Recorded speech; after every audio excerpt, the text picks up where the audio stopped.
வண்டி ஓட சக்கரங்கள் இரண்டு மட்டும் வேண்டும். அந்த இரண்டில் ஒன்று சிறியதென்றால் எந்த வண்டி ஓடும்?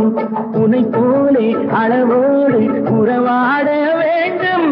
உயர்ந்தோறும் தாழ்ந்தோறும் உறவு கொள்வது அது சிறுமை என்பது அதில் அர்த்தம் உள்ளது. பரமசிவன் கழுத்தில் இருந்து பாம்பு கேட்டது, கருடா சௌக்கியமா?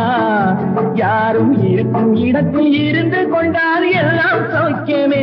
கருடன் சொன்னது அதில் அர்த்தம் உள்ளது.